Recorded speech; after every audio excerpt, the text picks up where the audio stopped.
Hey guys, it's Rena from Simply Actions here. I just wanted to give you a quick tutorial on how to use the ACR presets, also how you can fit them into your workflow if you so choose. I'll just show you how I use them. It might give you a little bit of insight on how to make it work for you.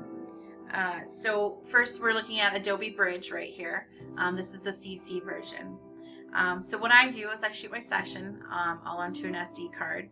So I insert the SD card into my computer and upload my photos through that. And I put it all into my external hard drive, which I call Gray Backup, in my unedited folder under the date of the session. So now you can see with it being opened up here with your content on the left and your preview on the right, what ends up happening is, I mean, you can go as big as you can with these, but they don't go very big. So what I actually end up doing is instead I switch these over. So I put my content on the right and my preview on the left. So I just switch them. And what's going to happen is that when I click on it, my preview window is going to be much bigger.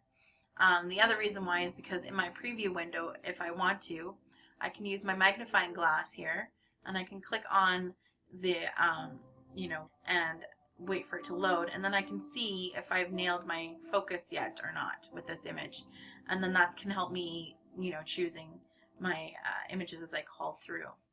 So what I do is I click on the first image, and using my arrow keys on my keyboard, I just scroll through, checking each image, seeing which one jumps out at me that I want to choose and use for my final selection of images for this session. So going through, let's say I really like this one. He's reaching for the camera, he's kind of smiling. And so what I'm going to do is I'm going to make sure that I nailed my focus. And because this is was a very dark day, my ISO is at 1000, so you can see lots of noise going on here. And the images themselves are pretty dark, unfortunately. But that's, what happens when you work as a natural light photographer in your studio. I do have studio lights, but I'm lazy, I guess, and I like to use my big, huge, massive window that I have. And unfortunately, sometimes it doesn't work out every time. So now I've decided this is the image that I want. What I'm going to do is I'm going to use my keyboard again. I'm going to go Command or Control 5, and what that's going to do is that's going to give me a 5-star rating for this photo. If I decide that I don't like that, I change my mind, I go Command or Control 0, and that's going to remove the 5-star rating. So I've gone through and already culled through these images for my first cull. I do about 2 or 3 culls because you'll see I select a lot of images in my first cull. As you can see, I have 99 images here at 5-star. So I need to narrow it down a little bit more for these poor people. So what I do want to do at this point, let's say I've gone through and 99 is the final number. I can't narrow it down anymore. So what I'm going to do now is I'm going to go and click on my star. I'm going to say show 5 stars, and that's going to show me only the images that I've chosen for this session. So I'm going to click on the first one, scroll all the way down, hold shift on my keyboard, and click on the last one. Then it's going to say 99 image selected, 99 stars. So I know that I've got it. So I go right click, open in Camera Raw. And that's how I cull my images. Now I'm going to show you how I use my presets. So I'm in Camera Raw now. I'm going to go into my preset panel.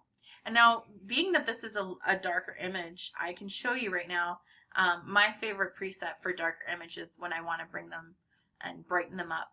I like to use Full Dreamy Light, and that's from the Luscious Look set. You can see that it really brightens up the image. Unfortunately, because this image was shot cool as well as dark, yeah, I'm sometimes a bit of a head case when it comes to my photos. Just deal with it, okay? Moving on. So I unfortunately, this is a very cool image. I'm happy with where it is, but I feel like I could tweak it and I can make it better. So what I'm going to do is I'm going to go into my basic panel. And quickly I'm going to show you a little bit of a tour of the panel, and then I'll show you how I'll adjust this. So first you've got the temperature. This will, blue is obviously cooler, yellow is warmer. Tint, so if you want green or magenta in your images, that helps you.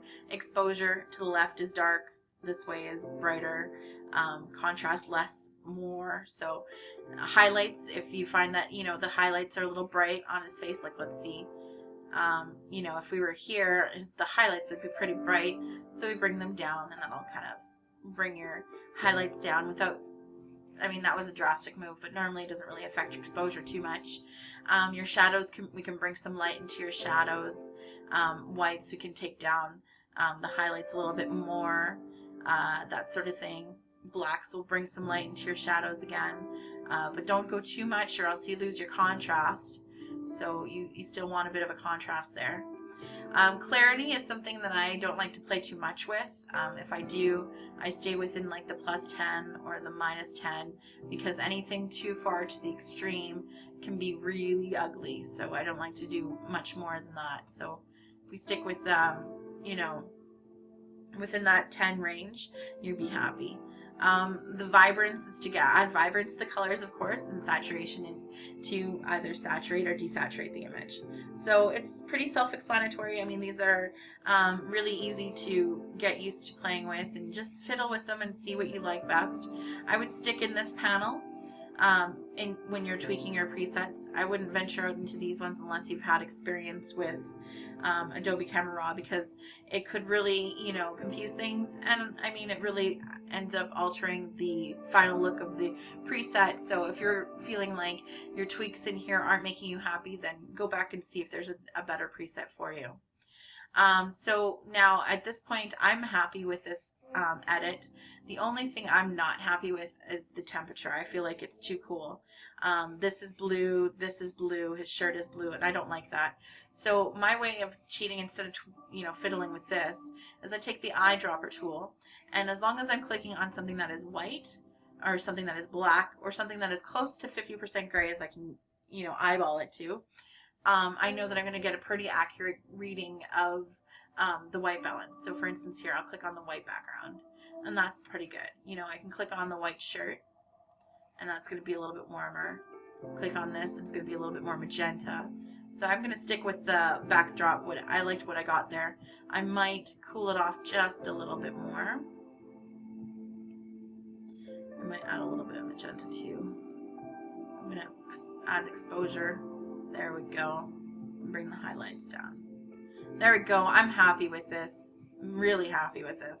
So this is what I'm going to use as my final edit. So now I've done all this tweaking. You're going to be like, okay, well now, how am I supposed to remember all the things that I did for this to do for all of these?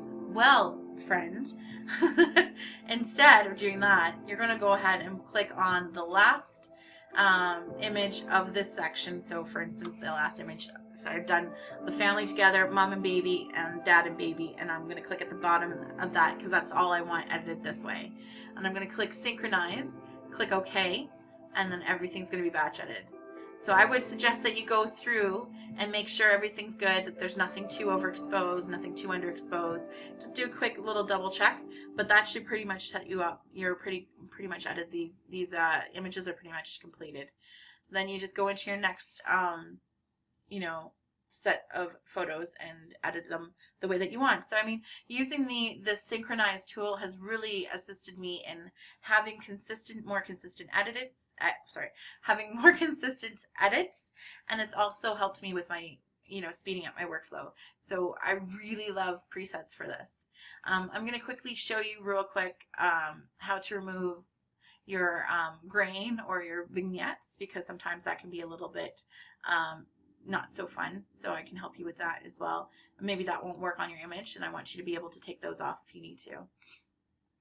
So here I've got Magic 5. This is the magic look. I love this look, especially for, I mean, it looks great on indoor, it looks great outdoor. You just need to tweak it a bit. I mean, clicking on this right now, not very pretty, but you go into your basics panel and you go and you increase your exposure. I might decrease the contrast a little bit. Bring down the exposure just a bit, fix the highlights a little bit, bring up the shadows. I have a little bit of a haze with the blacks. Fiddle with this. I bring my whites down a little bit. My highlights over. And I'm pretty happy with that. But there's a lot of grain here because I was at an ISO of 1000. So I have my grain plus the grain that's on the preset. So I want to remove that. So I go to the effects panel, and here under grain, I'm going to just bring the amount down to 0, and that's going to remove my grain for me. I also have here where it says post-crop vignetting. You've got, I mean, like you could, this is what you would normally see. So you want to bring it to 0 so that you can remove your vignettes if you don't like them. If you go this way, you get kind of a 70s vibe going, so don't go this way. Try and stick only on the black side or 0. I mean, unless you like kind of some haze on the edges or something, but I would not go too far into the white side. And then that's what you do. And then again, after all that tweaking's done, you select your last image of that section that you want edited that way, and you synchronize, and then you move on to your next one. And I mean, this can be done in about, I would say, probably half an hour's work, maybe 45 minutes, and you're completed. You've got everything all, you know, your preliminary edits done, and then you can move on into Photoshop to add any kind of actions you want, portraiture if you use it, or, you know, do any kind of retouching that you need to do. For instance, if he's got like a cut on his face or anything, that sort of thing. But it, like, you have basically significantly sped up your workflow just by using the presets. I mean, for me, with a family session outdoors, all I have to do is use the presets, and I'm bang, bang, boom. I don't even need to go into Photoshop. I'm done. I can send off that, you know, session. It's so awesome. I love it. So, you know, then you can go on and have a life. So once, let's say you've finished all of your editing, you're just going to click done, and that's going to bring your, my mouse batteries are low, sorry. So that's going to bring all of your saved, you know, edits into your bridge. So then it's already there. Let's say you look at it later and you're like, oh, what was I thinking?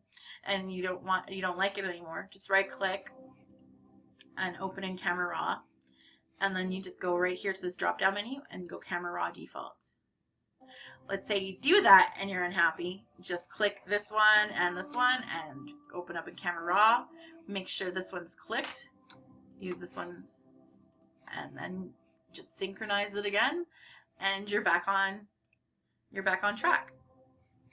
So that's how you go ahead and use your ACR presets.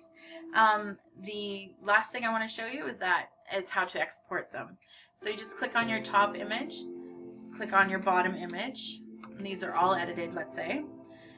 And in your CS6 version, all you have to do is right click and click export to. It's in there.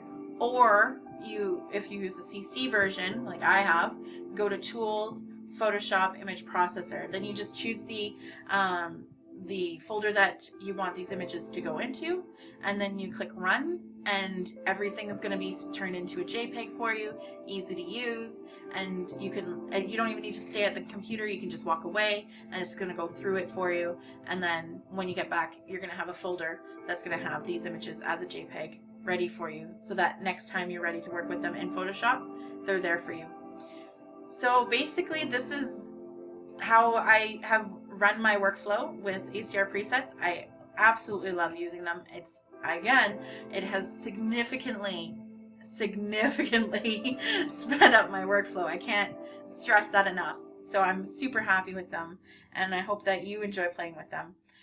Please keep an eye out for my Editing with Rena series. It comes up every week on my YouTube channel, so make sure that you've subscribed to our YouTube channel. Also join our VIP Facebook group. We're always there, Liberty and I, to answer any questions that you have about the presets on her end, or the action in the ACR presets on my end. So I mean, we're always there for you guys, and yeah, so come in and to the VIP group and join in on the fun with us. And thank you very much for staying through and listening to me, and seeing how you can add ACR presets to your workflow. I hope that you have happy editing times and a good day, and talk to you later. Okay, bye-bye guys.